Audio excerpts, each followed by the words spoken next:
Hey guys, welcome back. I hope you are having an amazing day. Let's get right into the stories. The first one is an entitled People Story. When I first moved into my new house, I was excited to finally have a backyard where I could build a nice storage shed. The previous owners had let the yard go, so there was a lot of work to be done to get it looking nice again.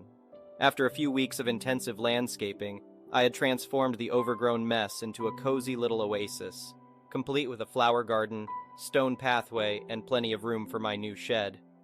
I ordered one of those prefab sheds you can get delivered in a kit.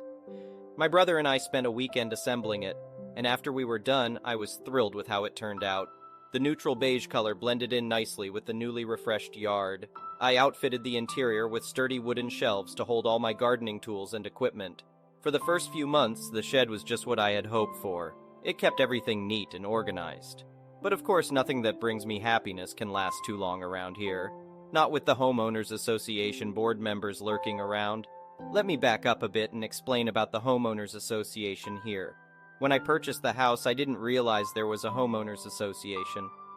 From my unpleasant introduction to them, I gathered that the Homeowners Association had been pretty laid back in the past.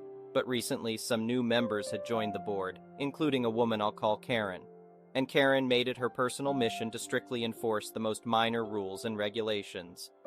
Shortly after I moved in, Karen came knocking at my door with a clipboard listing all my violations. Most were total nonsense. My mailbox was the wrong color. My porch decor wasn't allowed, things like that. But Karen insisted everything must be corrected or I would face fines. I tried to push back politely at first. I explained that I hadn't been aware of these rules, but she refused to cut me any slack as a new homeowner. She threatened me with increasing fees and penalties unless I complied. I quickly realized Karen meant business, and I didn't want to make an enemy of her right off the bat. So I begrudgingly made the small changes to appease her. I hoped that would be the end of our conflicts, but sadly it was only the beginning. Karen swung by frequently to critique my compliance with Homeowners Association regulations. She seemed to find problems everywhere she looked. If my grass grew half an inch too tall, she reported it. If a package got left on my porch for more than an hour, she threatened to fine me for it. No matter how hard I tried to follow Karen's obsessive rules, I just couldn't seem to satisfy her, until the day she set her sights on my storage shed. I was working in the front yard when I saw Karen coming down the sidewalk with her clipboard in hand. She stopped in front of my house and called out, "Your shed is looking a little weathered. When are you going to paint it?" I straightened up from the flower bed with a trowel still in my hand. "Oh, I wasn't aware it needed painting yet," I replied, trying to sound polite. "It's only been up for a few months." Karen frowned and scribbled a note on her clipboard. "All exterior structures must be kept looking new. The shed needs a fresh coat of paint. I'll give you 2 weeks to complete the work." I fought the urge to fling my trowel at her. The shed did not look bad at all. She was inventing problems just to flex her authority, but I held my tongue and continued gardening as Karen walked away. Over the next few days, I tried to come up with a compromise. I really didn't have the time or money to paint the whole shed right now. But I also knew Karen would rain down penalties on me if I didn't comply. So, I came up with a plan to just paint the most visible side that faced the street. That should be enough to get Karen off my back, I hoped. But the day before my deadline, I arrived home from work to find my shed in flames. The fire department was working to extinguish it, as Karen stood nearby pretending to look concerned. I leaped out of my car and ran over, shouting at Karen over the roar of the hoses. "What the hell happened?" I demanded. "Well, I stopped by to do a pre-inspection for your paint job," Karen explained with faux sympathy. When I looked inside the shed, I noticed serious fire code violations. There were flammable solvents and chemicals improperly stored. I told the other board members and we agreed an emergency inspection was necessary. Unfortunately, the ignition source was still unknown. I wanted to wring Karen's neck. She had obviously set the fire intentionally to force me into compliance. "That's complete bullcrap," I shouted at her. "You're telling me you just happened to do a sneak inspection without my permission, only to coincidentally discover dangerous materials that spontaneously combusted." Karen glared at me. "Watch your language! Yes, that is exactly what happened. This shed was a hazardous mess. We may send you the bill for the fire department response." I pointed at the smoking pile of rubble that used to be my shed. Do you really expect me to believe this was anything but arson? I lowered my voice and got right in Karen's pinched face. I know you did this. I'm going to the police and your fellow homeowners association board members. You're a psycho who just destroyed my property. Karen's eyes flashed with anger, but her voice remained icy cool. I don't appreciate your wild accusations and threats. As I've told you before, you signed a contract agreeing to let the homeowners association enforce regulations. I was simply performing an inspection according to the rules. If you have an issue, you'll have to bring it up at the next board meeting. She knew I had zero evidence against her. It was my word against the president of the Homeowners Association Board.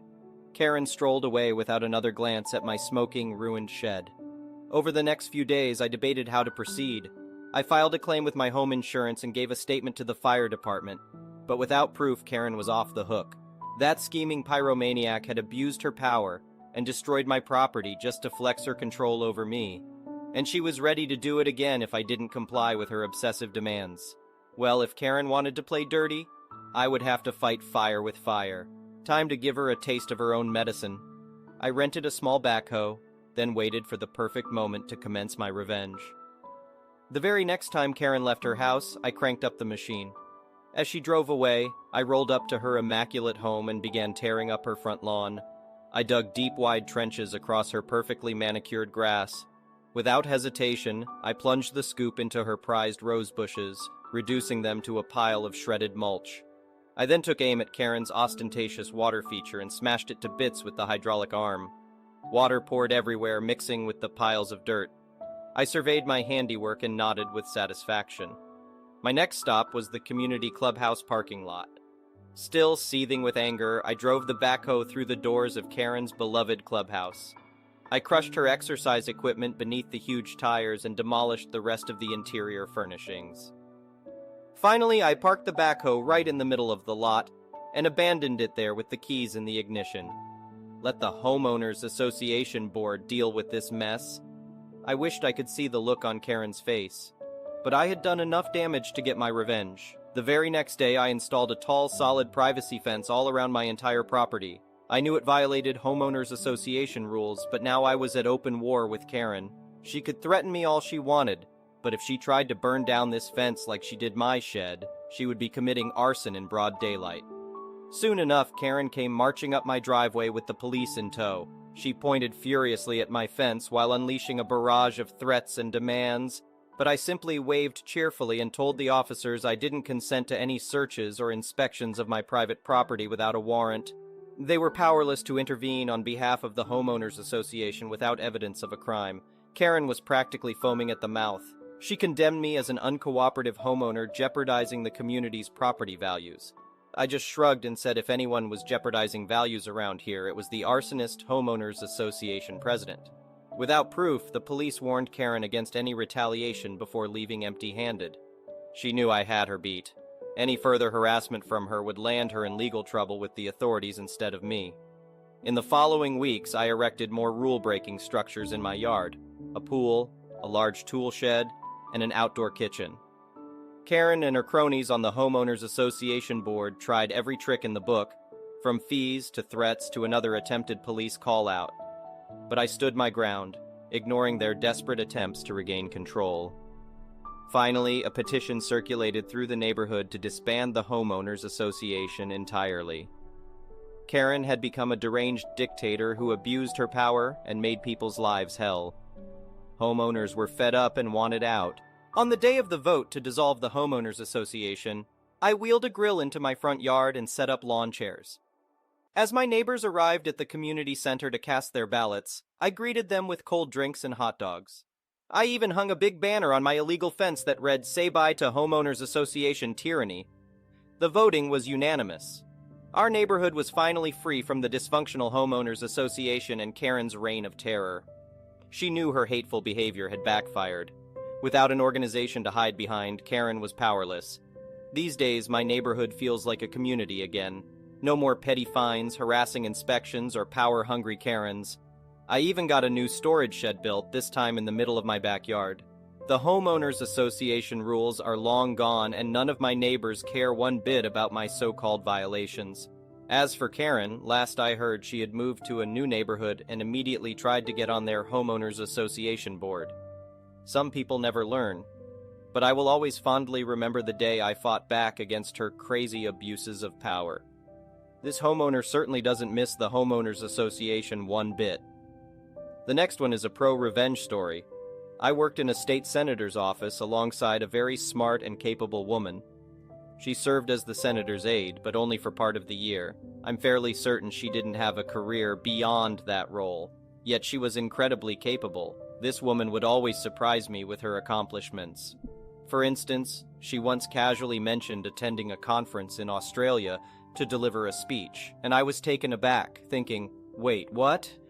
My favorite story she shared was about how she dismantled her local PTA.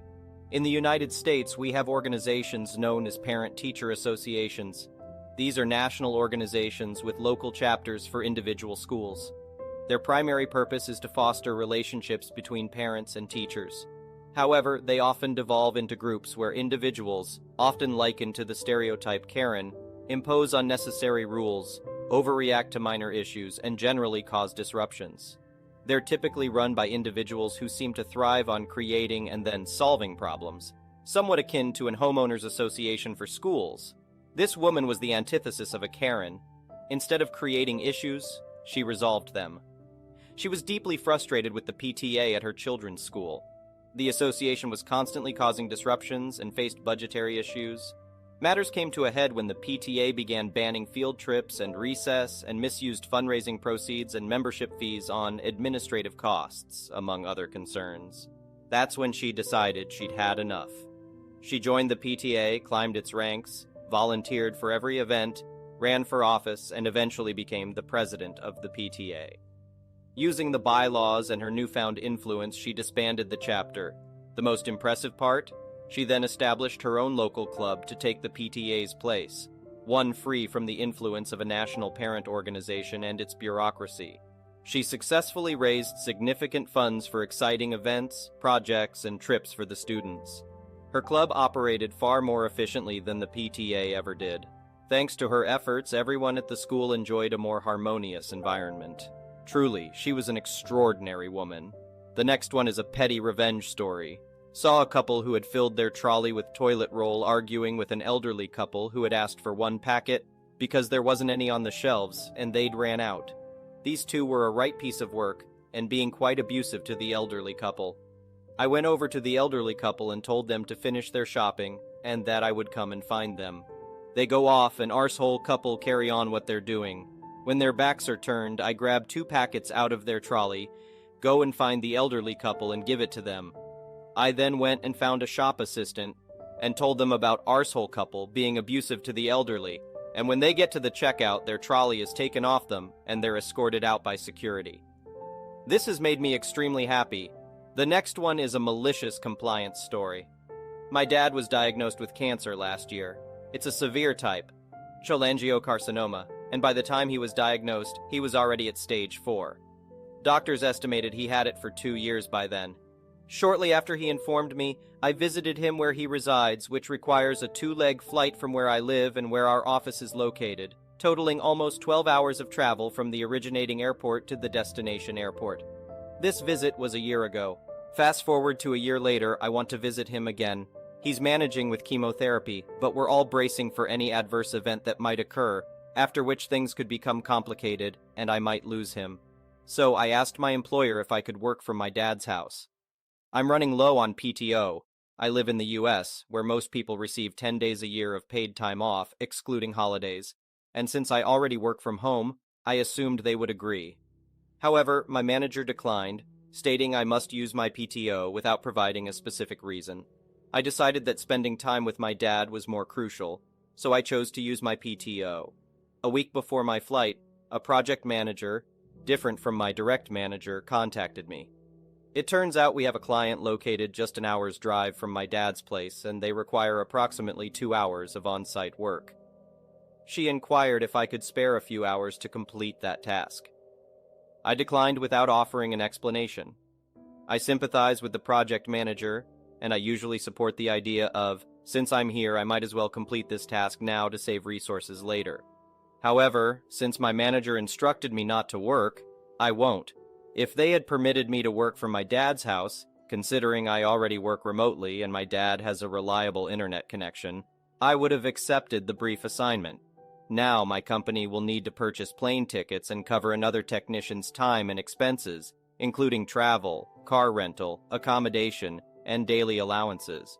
What could have been resolved in 4 hours of my time, 1 hour of travel each way and 2 hours of actual work, has now expanded into 26 hours, 2 12-hour travel durations and 2 hours of actual work, of another technician's time, in addition to the associated travel expenses. The next one is an entitled People Story. About 10 years ago, I had a metalworking project with 212-inch stainless steel tubing. When it was done, I had several feet left. I made a walkway guardrail and some other items, including large garden arches with plant shelves for my wife. My wife posted them on Facebook, and a random woman contacted her wanting to borrow one for a wedding arch. We didn't know her. She had seen the pictures and reached out to my wife. My wife explained that they were too big to move, but the woman showed up regardless. At first, she wanted to borrow it. I told her they were too large for a pickup truck. Being made of stainless steel, they were quite heavy. It took a forklift to put them in place, and they were anchored to the ground. She claimed she could arrange for someone to pick one up, and then asked if I could use a forklift to load it. I explained that I'd have to cut it loose from its anchors and re-weld it when it returned. I never intended to move it, and I would have to shift large landscaping stone blocks just to access it. She was insistent, saying she needed the arch or it would ruin her child's wedding. She then asked if I could paint it white. The advantage of stainless steel is that it doesn't need painting. It's challenging to sand, prep, prime, and paint polish stainless steel. After painting, the steel would need the sanding scratches polished out, which I wasn't willing to do, so I firmly declined. She resorted to begging, crying, accusing us of ruining her daughter's life, and even screaming. My wife suggested she could have one custom made for about $4,400 and get it painted elsewhere. However, the woman didn't want to pay. She expected us to lend it for free. After 2 weeks of silence, my wife called to tell me the woman was in our driveway with a group, a pickup truck, which the arch wouldn't fit into, and the county sheriff. The woman presented a receipt for both arches, priced at $200. It was clearly home-printed with no business details or signatures. She expected the deputy sheriff, whom I've known for 30 years, to enforce this sale. Her group was arguing aggressively with my wife, with the deputy trying to mediate.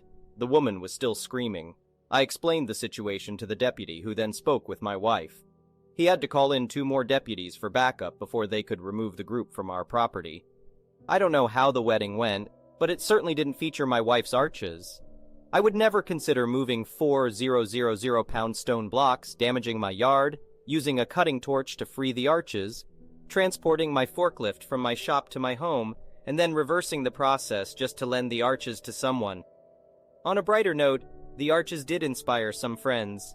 There have been 2 sets of wedding photos taken under them, but the arches remained in place with no drama from any momzillas. The next one is an entitled Parent Story. So my wife and I have 2 kids, a nearly 3-year-old and an 18-month-old. We won a cruise to the Bahamas for 2, meaning the kids couldn't go. My mother volunteered to watch the kids. Great, it's all settled. We're going to get away for a week and have some time for ourselves. As the date approached, Mom started talking about having the kids at her house for the week. We told her we were under the impression that she was going to be at our house. All the kids' stuff is here. Our home is a single story and easy to track the kids in. It's significantly closer to all of their doctors for emergencies. We're talking 20 minutes versus an hour and a half. And our house is baby-proofed while hers is not. So we said we really felt they should be at our house. And if that didn't work for her, we would make other arrangements. She said our house was fine, but days later she mentioned she would prefer her house because my siblings, who still live with her, could help watch the kids.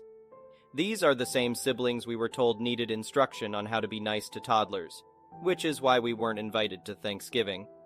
We declined, saying we'd arrange support through our own channels, people we know and trust, who can pop in to offer relief and assistance. We left for our trip. However, as we were showing Mom where everything was and going over food and snacks, She seemed more interested in playing with the kids than learning where the diapers were. On the first day of the cruise, my wife used the boat's internet to video call and check on the kids. Everything seemed fine, but my mother told her not to call again for the rest of the trip, because it might upset the children. My wife didn't tell me about that part of their conversation right away, but as soon as she did, we called her back. When she answered, she was at her house with the kids, and we could see brand new kids' apparel and items in the background. I asked her what happened, and she said she was very sick and thought she had norovirus. Feeling extremely nauseous, she managed to call her brother, who lives 5 minutes from us, to pack the kids into my wife's car and drive an hour and a half to her house. I said, "So you were so sick that you couldn't watch the kids, but you could drive home in a car that wasn't yours and endanger kids that aren't yours. What if you passed out or started vomiting while on the freeway, potentially harming our children? Why didn't you call the list of people who said they'd help?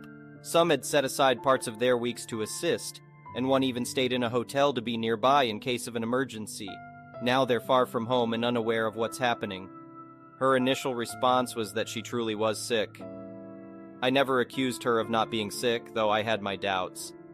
She then said I had no right to judge her decisions, that she didn't have to justify herself to me, and that she wasn't obligated to watch my kids.